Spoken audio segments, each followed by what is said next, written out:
महाराष्ट्र में BJP EVM में धांधली करके चुनाव जीती है और ये बात तब साबित भी हो चुकी है और इसके सबूत भी सामने आ चुके हैं।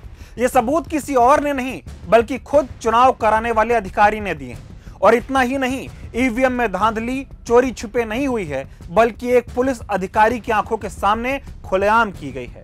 ईवीएम में गड़बड़ी करके बीजेपी ने महाराष्ट्र में अपनी सरकार बनाई, ये बात दुनिया को ना पता चल जाए इसलिए आनन फानन में उस पुलिस अधिकारी को मुंह बंद रखने के लिए 10 लाख रुपए की पेशकश की गई।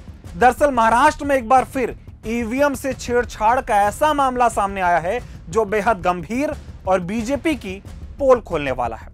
महाराष्ट्र पुलिस के एसआई रंजीत कासले ने एक वीडियो जारी करके ईवीएम में हुई धांधली को लेकर कई बड़े और हैरान करने वाले आरोप लगाए। रंजीत कासले वीडियो में बता रहे हैं कि विधानसभा चुनाव के दौरान उनकी ड्यूटी ईवीएम की निगरानी में लगी थी। उनकी आंखों के सामने ईवीएम के साथ खुलेआम छेड़छाड़ की गई। इतना ही नहीं, इस खुलासे के बाद उन्हें चुप रहने के लिए 10 लाख रुपए की रिश्वत दी गई। अब सोचिए, जहां चुनाव आयोग को इस मामले की तुरंत जांच करनी चाहिए थी, वहां उल्टा खुलासा करने वाले रंजीत कासले को ही गिरफ्तार कर लिया गया। यानी अब इस देश में सच बोलने की कीमत जेल है। एक पुलिस अधिकारी अगर मीडिया के कैमरे के सामने आकर कह रहा है कि उसके सामने ईवीएम में गड़बड़ी हुई है, तो क्या उस अधिकारी की बात की जांच नहीं होनी चाहिए थी या फिर उसे सलाखों के पीछे भेज देना चाहिए था? ईवीएम में गड़बड़ी का आरोप लगाने वालों को गिरफ्तार करना यह बताता है कि सिर्फ दाल में कुछ काला नहीं है बल्कि पूरी की पूरी दाल ही काली है। और ये कोई पहली बार नहीं है जब ईवीएम पर सवाल उठे हों। महाराष्ट्र चुनाव में और उससे पहले कई ऐसे मामले सामने आए जहां प्रत्याशियों को उनके खुद के वोट तक नहीं मिले, लेकिन चुनाव आयोग लगातार आंखें मूंदे बैठा है और उसकी औकात नहीं है कि वो ऐसे गंभीर आरोपों पर जांच बैठा पाए।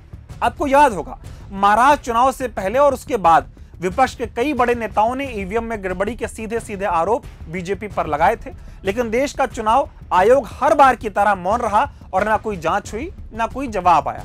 आपको यह भी याद होगा कि राहुल गांधी ने खुद महाराष्ट्र विधानसभा चुनाव में गड़बड़ी का आरोप लगाया था। उन्होंने न सिर्फ ईवीएम में छेड़छाड़ बल्कि वोटर लिस्ट में भी हेराफेरी का मुद्दा उठाया था। राहुल गांधी इस वक्त अमेरिका दौरे पर हैं और वहां पर भी उन्होंने महाराष्ट्र चुनाव में हुई धांधली का मामला उठाया है, लेकिन भारत का चुनाव आयोग तब भी चुप था और चुनाव आयोग आज भी चुप है।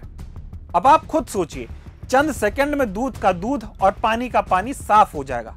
एक तरफ चुनाव आयोग राहुल गांधी के आरोपों का जवाब नहीं देता, दूसरी तरफ चुनाव कराने वाला अधिकारी खुद ईवीएम में गड़बड़ी के आरोप लगा रहा है। आरोप की जांच के बजाय अधिकारी को गिरफ्तार करना यह बताता है कि चुनाव आयोग बिक चुका है और ईवीएम में गड़बड़ी करके ही बीजेपी ने महाराष्ट्र में सरकार बनाई है। आज जनता के वोट की कीमत सत्ता की मर्जी से तय हो रही है। चुनाव आयोग निष्पक्ष संस्था नहीं बल्कि बीजेपी की कठपुतली बन चुका है और जब एक ईमानदार पुलिस अधिकारी ईवीएम घोटाले पर सवाल उठाता है तो उसकी जुबान बंद करने की साजिश रची जा रही है, उसे जेल में ठूसा जा रहा है। इसलिए कांग्रेस पार्टी और पूरा विपक्ष ईवीएम को बैन करने और बैलेट पेपर से चुनाव कराने की मांग लगातार करता आ रहा है। इसके साथ ही ईवीएम में गड़बड़ी को लेकर लगातार इस तरह की जितनी बातें सामने आ रही हैं, निष्पक्ष चुनाव के लिए ऐसी बातों की जांच होना भी बेहद जरूरी है।